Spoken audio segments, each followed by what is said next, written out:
I'm Ilana Razbash, and this is Radio Architecture.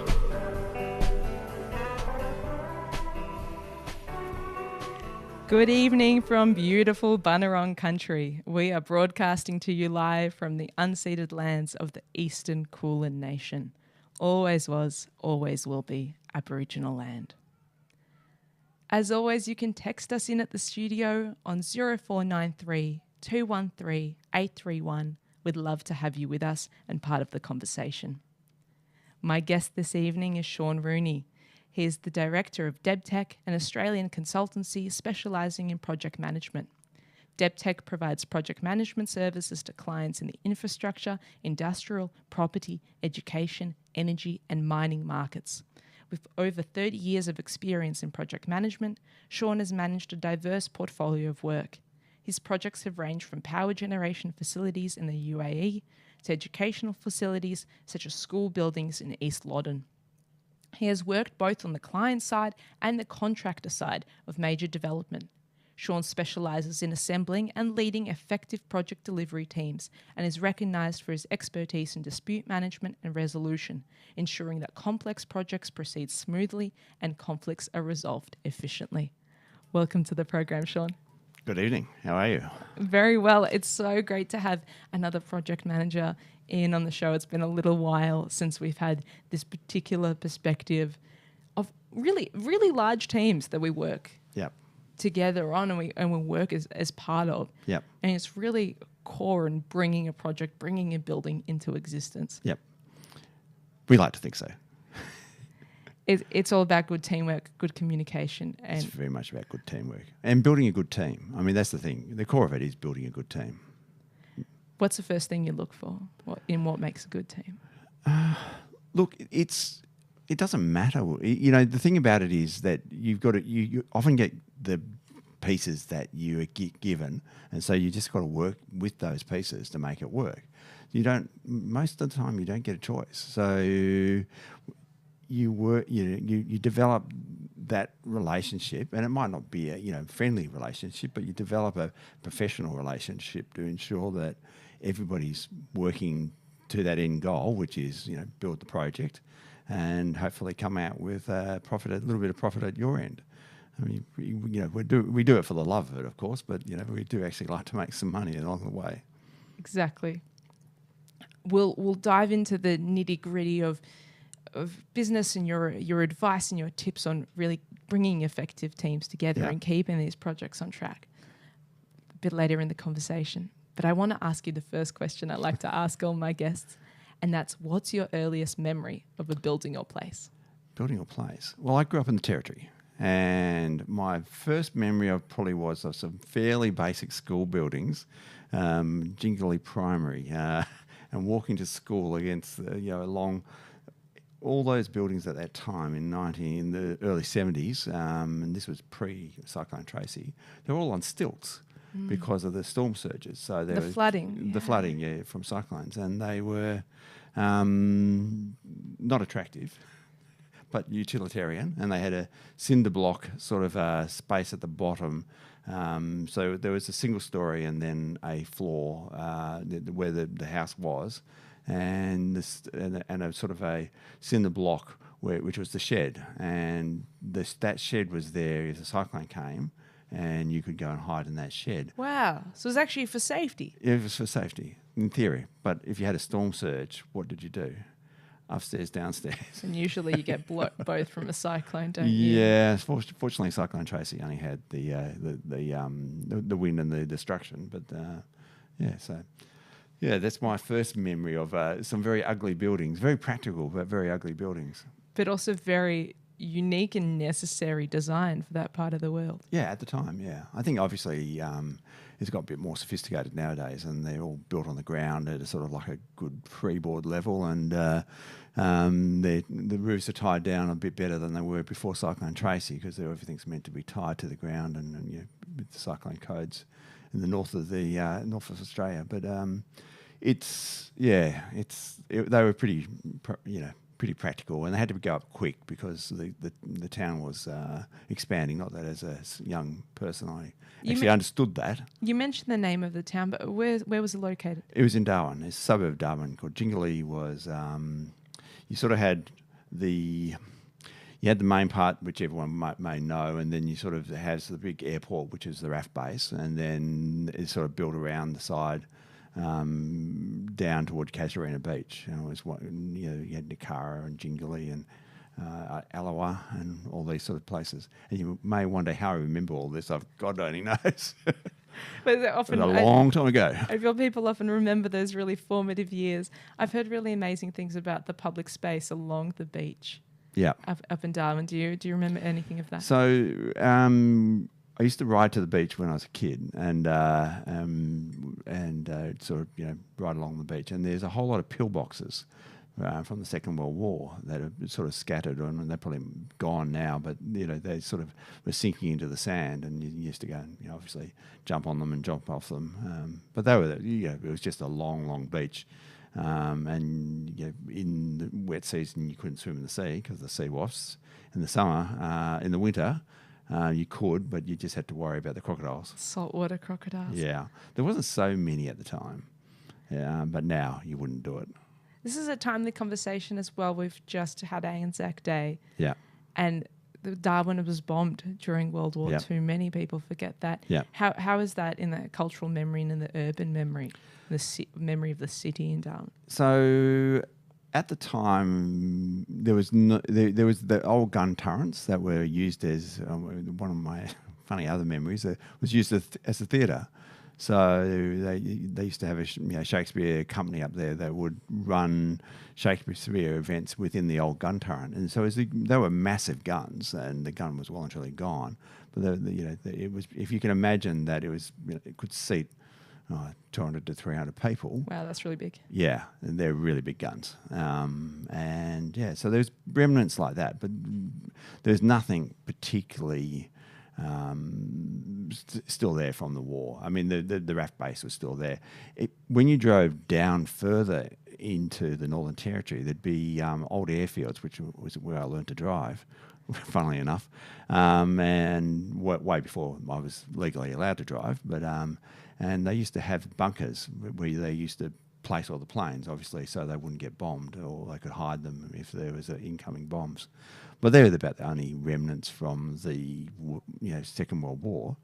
But then, I then moved to Malaysia because my father was in the RAAF at that time, and that was at the end of the Vietnam War. And I have memories of things like the US bringing in the aircraft carriers, and we were allowed to go on those, and that was great fun. And going up to the air base there and going on looking at the planes and going up to the control tower, and so there was lots of fun things about being a child of a military person, even though he wasn't particularly military minded himself. It was just a way of getting to travel around the world, or to Malaysia at that time, which was not anything that most people got to do unless they were in the military. How old were you when you got to Malaysia? 7. Do you still remember it, all the smells and flavours? Yeah, really well. I mean, I was heavily influenced by living in Malaysia at that time. Just culturally, for whatever reason, I swam with the Chinese swimming club, so I learnt very bad cod Hokkien and Cantonese and swear in those languages, which I've forgotten, of course. All those words kids teach each other. Yeah, exactly. The coaching methodology was a bit more robust than today, where if you misbehaved, you got pulled out by your ears and made to do numbers of push-ups. The pool was by the sea, and sometimes the bits flotsam and jetsam from the sea would get blown in, and you'd have to pull them out of the beforehand. And if the pump was broken, you'd go and swim in the sea, and so it was good fun. What city was that in? Was that Kuala Lumpur? Penang. Yeah, which is a magical place even now in terms of multicultural aspects, and the Chinese community and the Indian community and the Malay community, and sort of got along, but it would be problematic from time to time, and there's things like the people talk about the communists, and there was communist insurrections. While I was living there, the communists came down from the hill and blew up the National Monument in KL. And I've got photos from when I was a kid going there 2 weeks after, and they've still got bits of the statues. I mean, no one was killed, but you'd go along, you'd drive down along country roads, and they'd stop while your tanks would run through the bush, and so there was it was interesting times. And then had to fly back to Australia and live in Darwin again, which is country town, very country town after all that. After a buzzing city. Yeah, after a buzzing city, and flying down on Hercules to Singapore for the weekend, and lots of fun things like that. Oh wow. Yeah. Do you have a favourite spot in the Northern Territory everybody should visit? When we were kids, we used to go to this place called Douglas Hot Springs. And it was on the Douglas River, which was, you could still swim at that time, and there's only freshwater crocodiles, so they would be on the other bank and we'd swim on only. But they didn't. They stayed on one side and we stayed on the other side. The Northern Territory is built different. Yeah. And there was hot springs, and the hot springs were too hot to swim in, but the water would join the Douglas River, which was cold in winter, and you used to find your favourite spot, and the water would also bubble up from the sand as well. And those were in the days where there's no regulation about where you could camp, or there was no toilets, so you had the spade and you'd go off and dig a hole and at the end of the day, and it's just that was our sort of our favourite family place to go. And there's gorges nearby that you got your lilos and you swam around, and it was good. Amazing. Amazing. Yeah. And then when did your studies take you? Where did you study in? So we moved to Melbourne in mid-teens for various reasons, and just did HSC and all that kind of hoo-ha. Didn't know what I wanted to do. Was heading to be an engineer, and went, I can't stand this math. So I swapped and did building, and it was a joint degree, building and construction economics, and at RMIT, and went off and worked in various places after that. It was it was a lot of fun. It was actually RMIT at the time was one of those good degrees where we joined up with the architects and the interior designers and the urban planners. I still don't know what urban planners do. I hope you don't have any of those on your show. They'll go, I'll tell you what they do. And town planners, and you sort of had to do semi-projects together, and we all got along pretty well. And how excellent! This is where there's seeds of collaboration. Seeds of collaboration, in theory, of course. The Began. Told us that we were all better than the rest of us. Well, it's a very, very good course, that one at RMIT. Yeah. What did you learn in your studies, or what was the biggest lesson from these uni days that you still take through with you now? I could say something crass about how much beer you can drink in a night or something like that, but no, that wasn't it. I think the thing about it was, at the time, it was a very practical course. We did everything from structural engineering to law to and doing some practical bits as well. So we had to build a brick wall and make sure it didn't fall down. We had to learn how to do concrete samples and those types of things. And you had to learn to do surveying. And that park in Studley Park that's underneath Raheen. We had to survey that park. So there was theoretical stuff, but there was some fun stuff that we did, and we sort of did things like talk the course into sending us up to Mount Hotham, because we had to do study alpine architecture. Of course, we just went skiing and played up, but we still that was the theory, that we'd go and study alpine architecture and the building, of course. So that was, it was good fun. It was good fun. And then got a lot of good friends from that era as well. Did you find that most of the learning then happened on the job? Yes. I think that's the reality for architects or town planners or what have you. There's a lot of theory that we have to learn. I'm not saying that we're like medical degrees, but it is like a medical degree. There's a lot of talking with names and interaction and what have you. And then you learn all this theory, and then you go first day and start your work, or you work. Most of us work while we're studying, and they go, "That's all nonsense. This is what you need to do." Yeah, but I'm sure that's the same with accountants and lawyers and what have you. The theory and the actual practice is completely different. And especially the parts of actually running a business as well. Yeah. How long was it before you found a DebTech? I didn't find DebTech. My business partner, David Bourne, he's the DEB, and I was working in various places and just sort of started working with him and his team. And yeah, it's by osmosis really that we sort of then absorbed in the company. And, yeah, it was a bit like that. Ever since. Yeah, exactly. Yeah, there's no. It was a less than formal sort of arrangement. I was working on projects, and he was working on projects, and yeah, we sort of worked together, and yeah. So was he your main mentor? Would you say?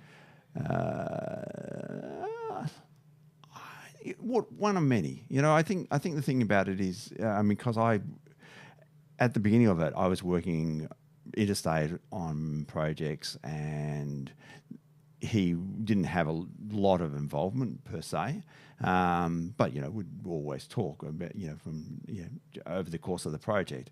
So I would work with large companies on these large projects, and there'd be people in those projects that would also mentor me, for want of a better word. Tell me. At the time, people didn't have that view of mentoring in that sort of more formal manner. I think that's a more modern construct that people have mentors now. I can't remember that being used 20 years ago. Maybe they were more of a champion. Champion. I think I think people that would be a way that it might have been expressed at that time. Or yeah. Tell me about these projects in the UAE. So UAE. We got a circumstance where we were able to put a bid in. We're a small company, and we're putting a bid in for this work in the UAE for a very large multinational organisation, and somehow we won it. And we went off, and it's a Japanese company that we were working for, and we went off to Japan. And I'd always wanted to go to Japan, and I got sick about 3 or 4 days before I was scheduled to go, and I was so determined to get on that plane and go there, and I struggled through until we got diverted to Hong Kong, and I was in the hotel, and I ended up not knowing where I was, just like in a fever dream, and but I still continued on with the project, and the project was based in UAE, so we would fly in for 2 to 3 weeks and get a week off at home, and then fly back for another 2 to 3 weeks working with Japanese, which is extremely rigorous work ethic. Extremely rigorous work ethic, and they also it worked differently. So being a project manager, I'd say okay, you do this, you do this, you do this, and we'll come back and meet again. That is not how they work. You may have an agreement that certain parties will do that, but you need to be with them as they work. And I'd say physically in the space. And you'll be doing your own work. The main contact for us with the Japanese company would say, and he'd worked in Australia, he'd say, Sean, this is not like in Australia where this is the way you would work. We're like a rugby team scrum, and we all push together to get to the end point of the project. And it was a different way of working, and it was culturally, and I learned to do it. No doubt those early years in Malaysia also helped give you some of that agility. Yeah, exactly, and understand a bit about Asian culture. And Darwin is incredibly Asian as well in its outlook. Growing up, down here, there was rules about having chewing gum and not allowed to have chewing gum. In Darwin, you weren't allowed to have salty plums, and salty plums are those dry plums that you see in Chinese shops. They're sort of very stringent, and most people wouldn't like them. if you grew up in the Territory or you grew up in Southeast Asia, they're quite a good little snack. But the pip, if dropped on the ground, gets into the vinyl cleaning machine and makes a mess. So we were banned at school. But, yeah. It was interesting, and working in the UAE was interesting as well. I mean, it was before the financial crisis, so everything was being built bigger and bigger and bigger. And what years were this? 15 years ago. 15 years ago. Yeah. I had to think, is that maybe longer.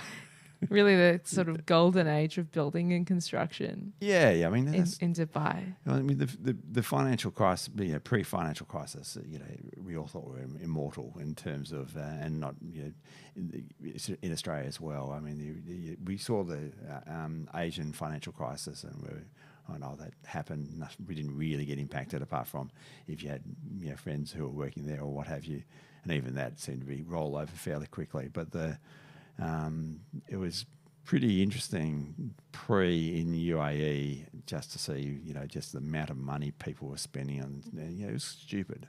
I was working on industrial projects, so it didn't, you just see it by observation. And some people I was working with had acquaintances that were involved in it, where projects just stopped and, told to get to the airport and don't come back. Wow.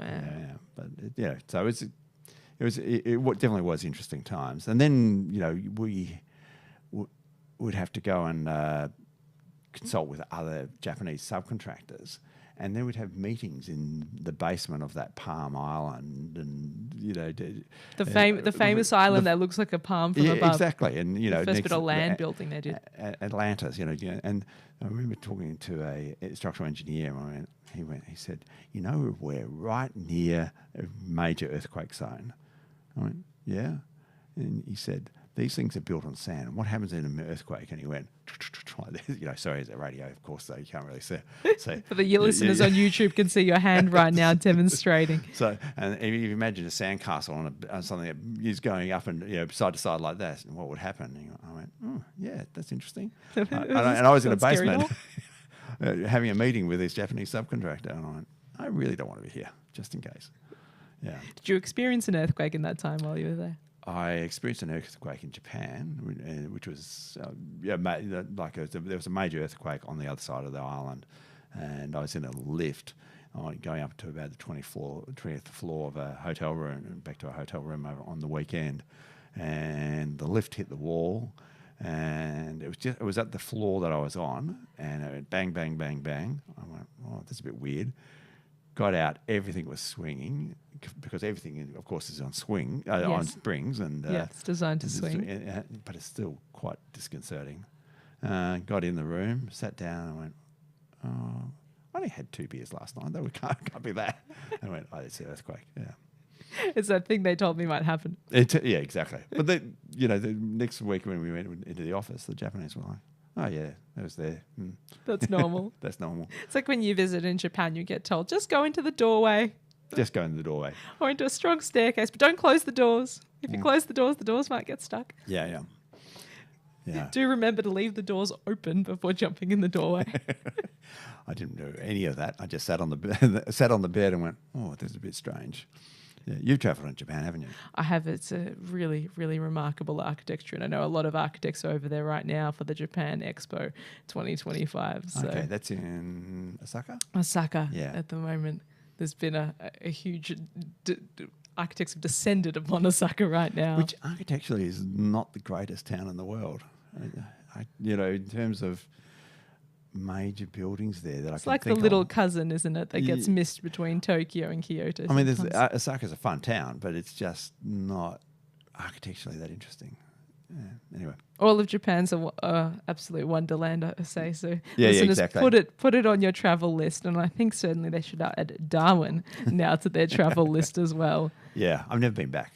You haven't been back? No. Do you miss it? No. Not at all. It's a country. It was a country town, and I just don't know. I've never been back. There's so many other things to do. Absolutely. Yeah. So many other places to be, and really to bring buildings into existence and continue working on some of these projects you're involved in at the moment. What's been the most interesting or memorable project that you've worked on so far? The most memorable project is a school project for one of the private schools where they decided to put, and there was good town planning reasons for it. They put 2 sets of basketball courts on top of each other. So if you can imagine, but they were underground. Wow. So that's 6 stories underground. Wow.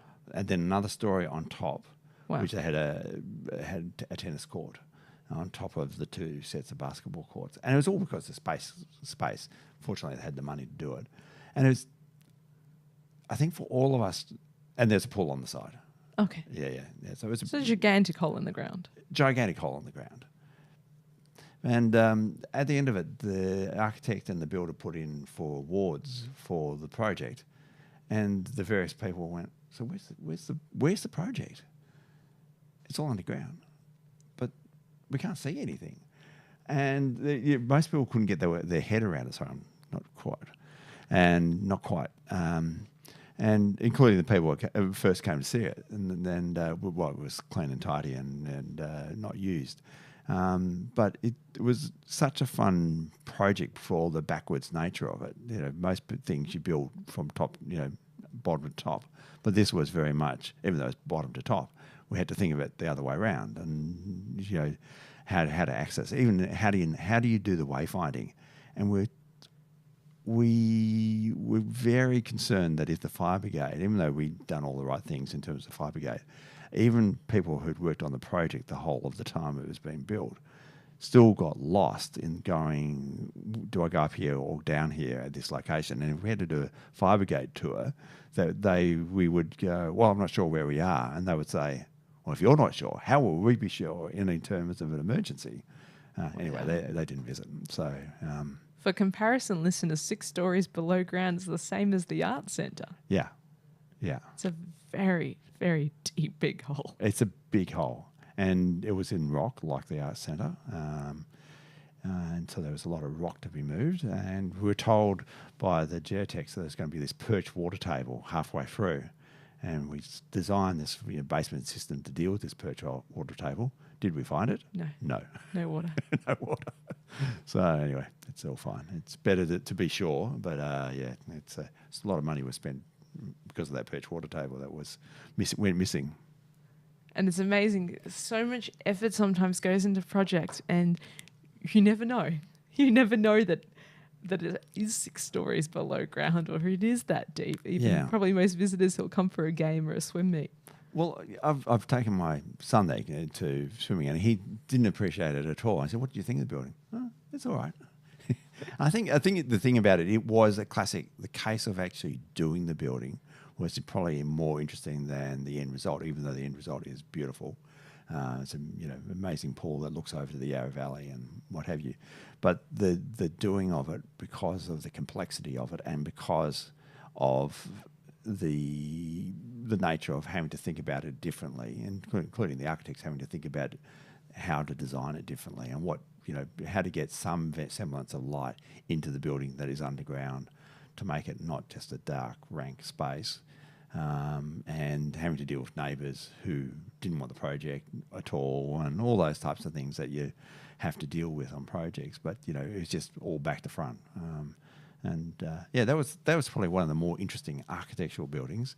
In terms of industrial, which is my other part of it, I've been involved in a number of very interesting things, mostly in the recycling sort of space where building large paper machines, which are technically complex, and once again, you put your hat on differently, and the language is different, obviously, but they're technically just exciting to build. And when you finish and start a paper machine up, for example, or glass factory or whatever it is, it's just amazing to see. And may not look beautiful, but what it produces is obviously essential for day-to-day life. And necessary. There's some of your engineering brain, I think, getting excited about the workings of paper machines. And in a way, both of these examples are the beauty in or resulting simplicity of something really, really complicated. Yeah.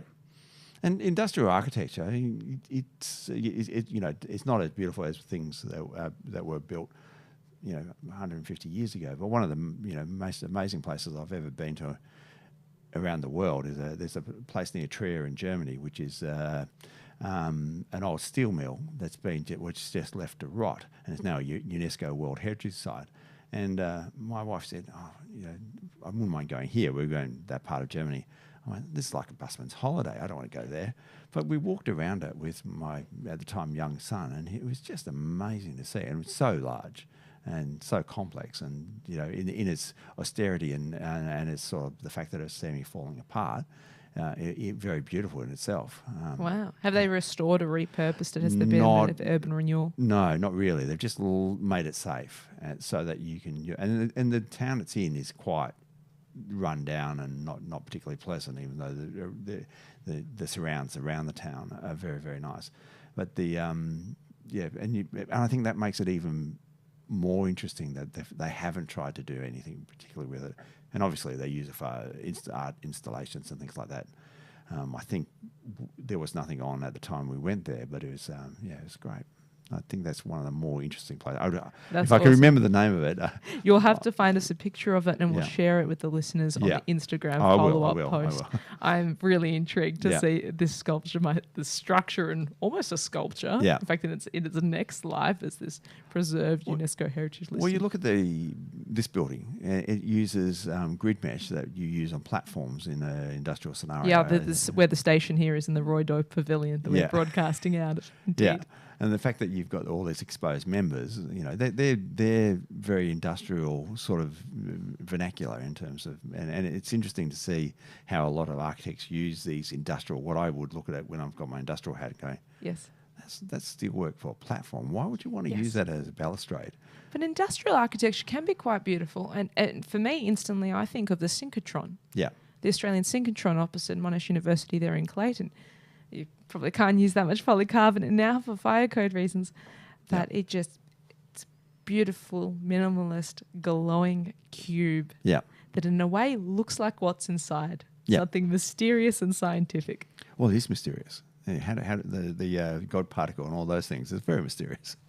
But there's still experimenting on, of course. Yeah. Yeah. No,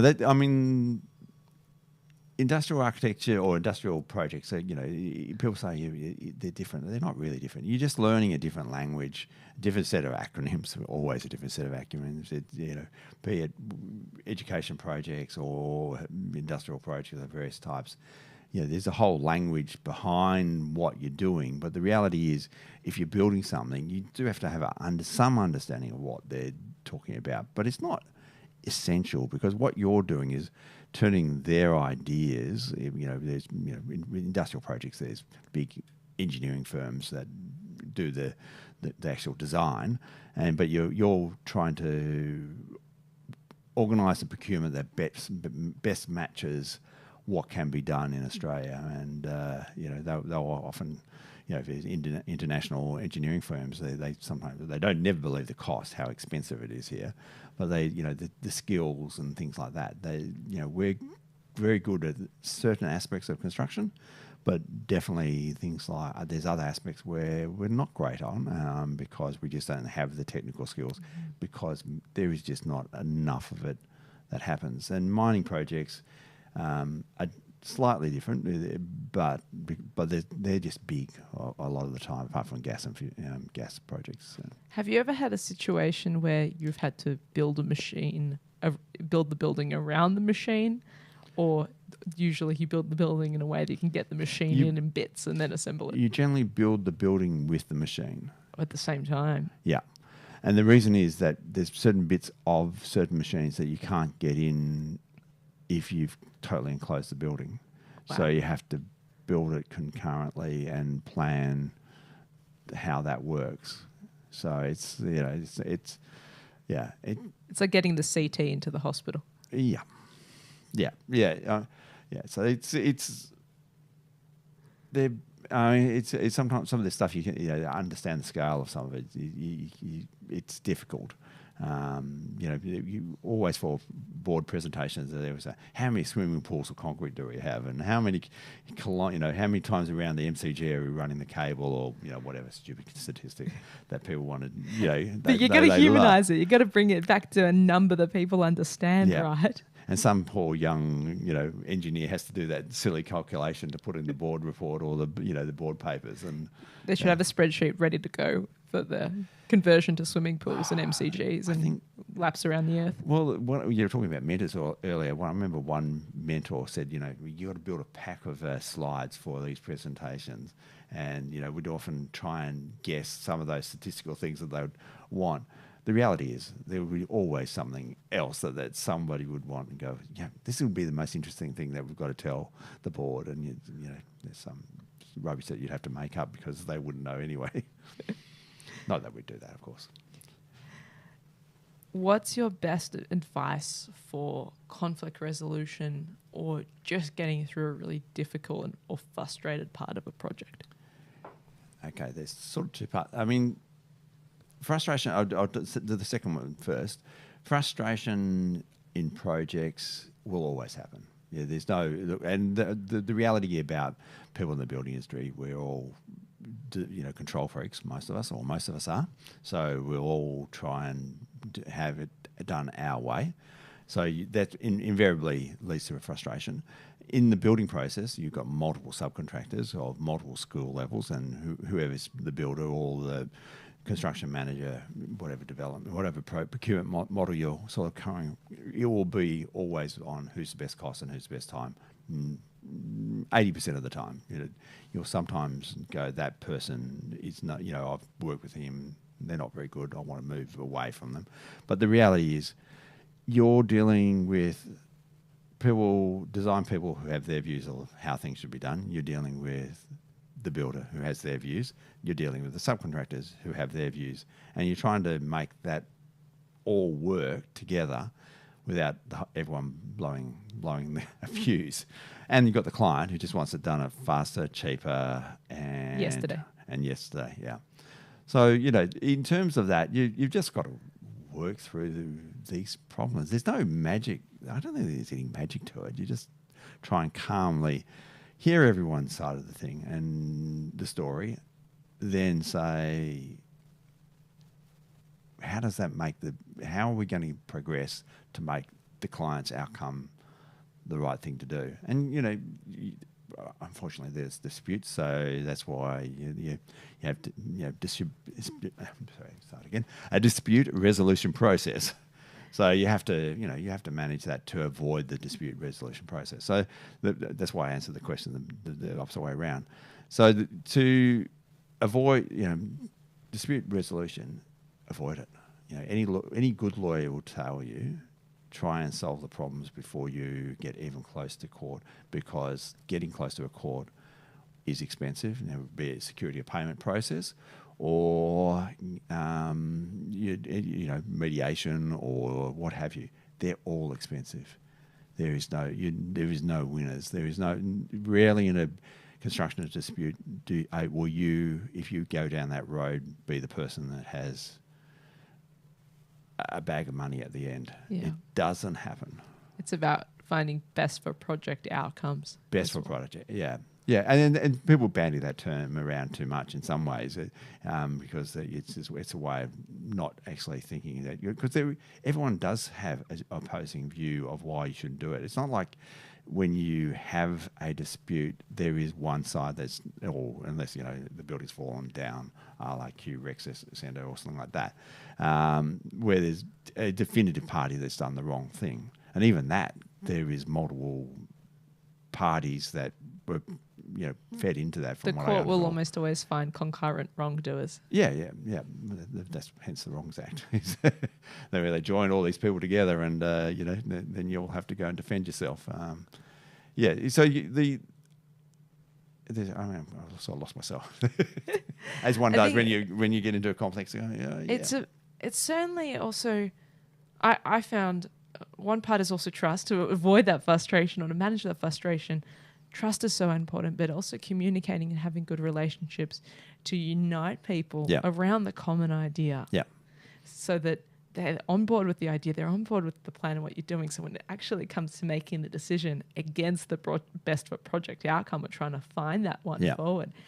People understand why. What is this common idea or goal that we've come together for? Yeah. That's the intention part, isn't it? So, I mean, often there's the concept of consultation, but the reality is that you can't. You can consult to a degree, but it does need decisiveness. So you know, often you'll have the decision, and then you'll consult and try and assist the various parties to that same decision. But the reality is, you know, a consultative decision usually is just, you know, a bad decision because you're not really clear what you're doing and why you're doing it.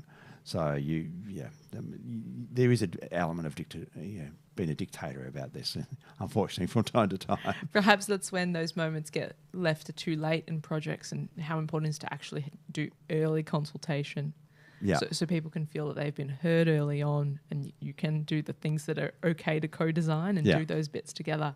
And then when the decision has to be made, has been made, and you move on and the work progresses and the project progresses. So, I mean, obviously there's a lot of projects now done with ECI arrangements, with early contractor involvement. And there is definitely benefits in that because, you know, a builder will have a view and will know what the subcontract market can do for that price. So if you've got, you know, say some fancy stair arrangement with a, you know, double helix and yada yada yada, and the client has a vision of it only costing X, but really wants the architectural expression that will come from having sort of an element like that in there. I just use that architectural term. You told me not to do that. Within that construction, there has to be an understanding that has a cost and a time implication, and just, you know, the design team telling an owner or client that often doesn't get it through, where builder will talk about it in a much more direct manner and saying that is going to cost $500,000 a story. So if you haven't got $500,000 a story, you need to go and simplify it, or you need to remove something else from the cost plan to get to the point that you can afford to do this work.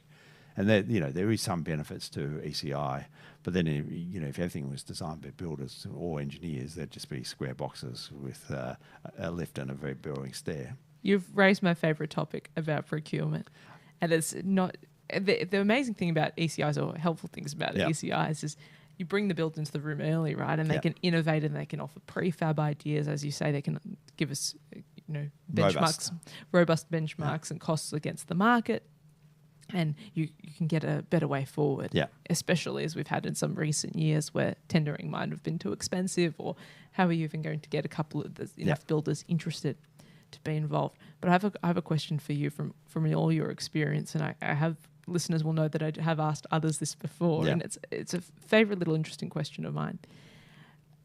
The sort of larger version of an ECI is alliancing of sorts, where it's meant to be a contractual environment in which it's non-combative, you're staying out of those fights, arguments and frustrations, you're making the best for project decisions.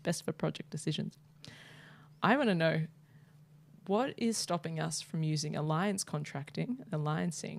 on projects of this scale that we're currently sitting in tonight, from sporting pavilions, projects from the $5 to $15 million mark or so, some of these projects where the government is the largest client and the largest procurer of architecture in Australia at this size, at the really small to medium end. So alliances are difficult to set up and expensive to run. So you have to actually have a reasonable size. It needs a large enough project to have a reasonable sized team to run that contractual arrangement. I think smaller builders would struggle with it because the alliance projects that I've been involved with, you normally have someone, a facilitator at the beginning of the tender process. So you'd have to go and employ somebody like that to make align the parties to say this is a different way of doing business. This is not an adversarial way of doing business. That the idea is that we remove risks and share the wins. The reality is that the risks are still all borne by the client. There's no way you can sugarcoat that if the costs go up, the builder doesn't lose, the client loses. Because there's never a share. If you start putting gain shares and pain shares into alliance contracting, then you just immediately make it adversarial again, because you're immediately saying you've got to allocate blame for certain circumstances. So the reality is that the client has to accept that he takes wins in terms of quality and time, or may take wins in terms of quality and time, but he's unlikely to have a benefit in terms of cost. If he sees that time and quality are better, or have a probability of being better with an alliance contract, then it can happen. So when you've got, to take this building, I would say that it had a grant or some federal funding and some state funding of X amount of million, and there would have been not an ability to spend any more than that X amount of million. So the only way to guarantee is to, get a QS, get a cost estimate, and then tender it against that cost estimate. And if it is under that cost estimate, then you can proceed with the project. If it's not, then you've got to value manage that arrangement and go forward. So I think that's why you only ever see alliance contracts on larger scale projects. And the other thing is about alliances, from my experience, because I have done a few of them over the time. That's why I've excitedly asked this question, Sean.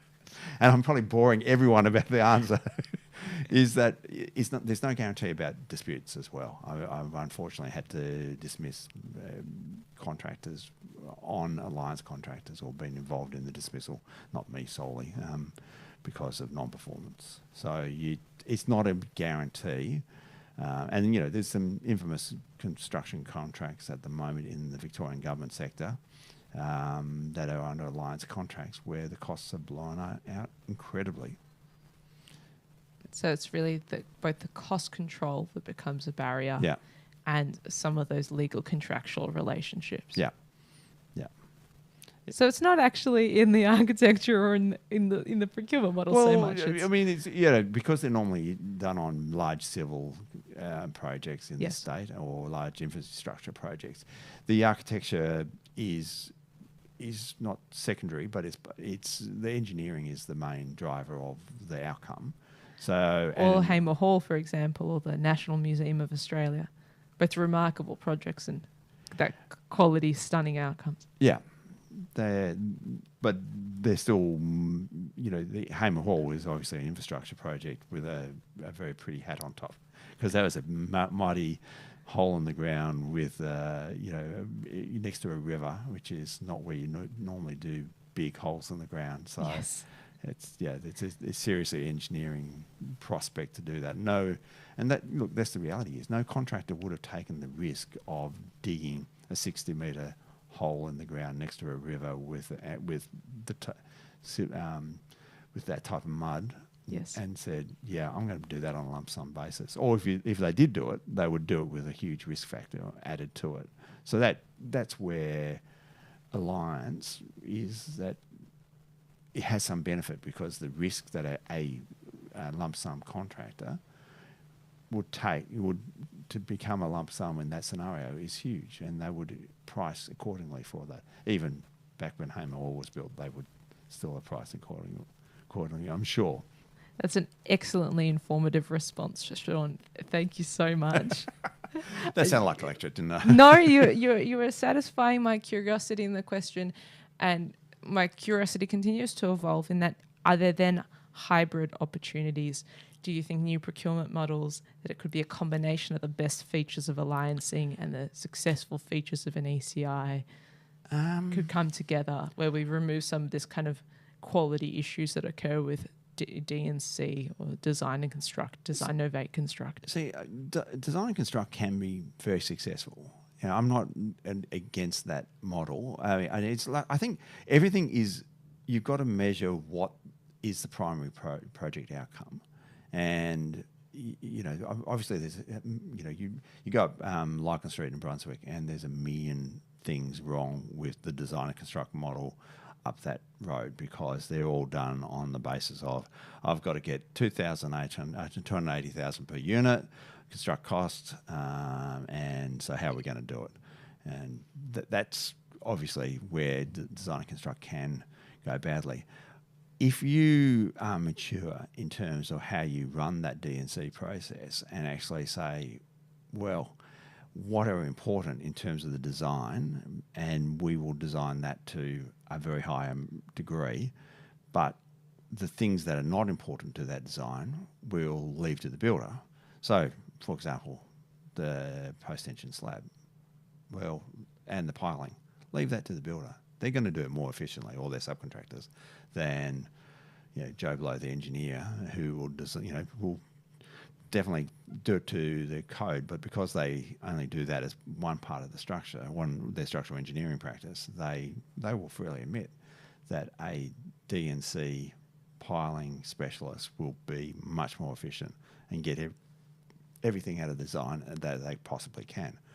But if you've got a particular facade element or particular arrangement within the building that you really, really believe that is beneficial, then you should design that completely so that it can't be changed. And you've got to have a mature client who understands that process as well.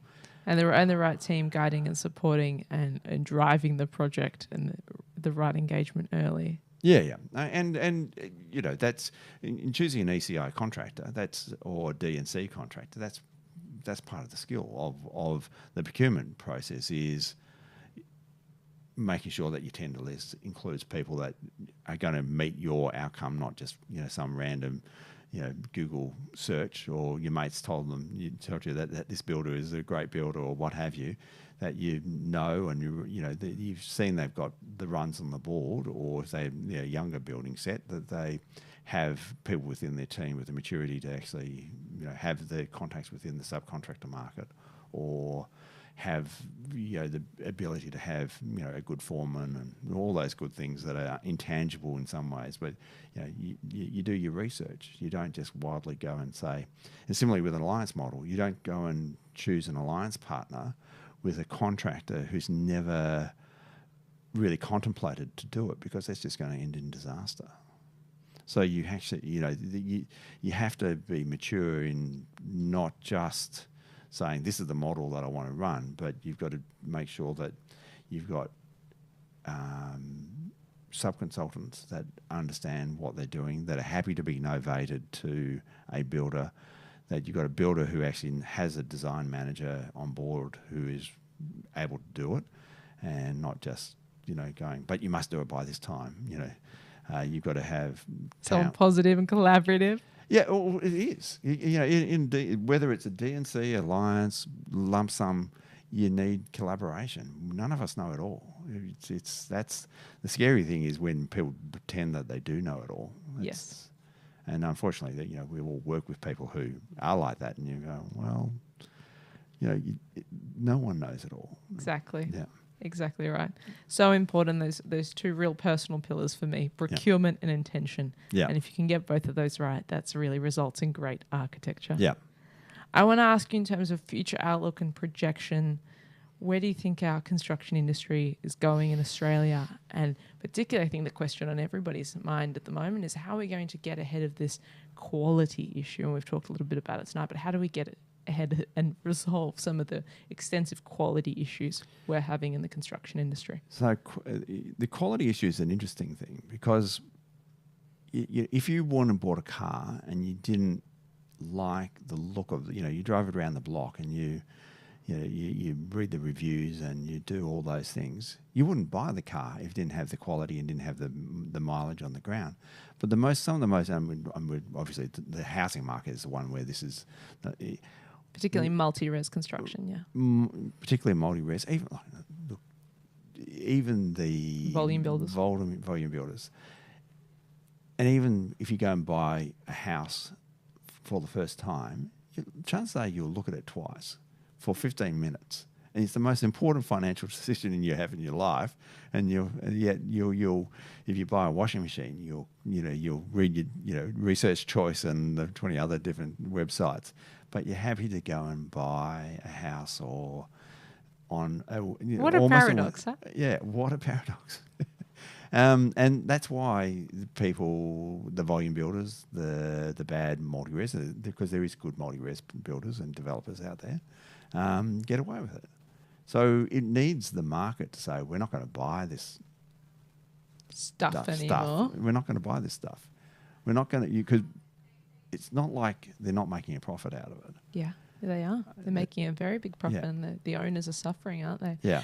What do you think is the best way to educate the public and consumers and mum and dad investors, people who are putting their whole life savings into this? Not Grand Designs or what's that other... The Block. There's nothing Block. worse than that. Yeah, not them. They're I don't know. Architecture doesn't happen overnight on 2 hours sleep, ladies and gentlemen. Yeah, I actually don't know how to educate the market. That's a question that's probably above my pay grade.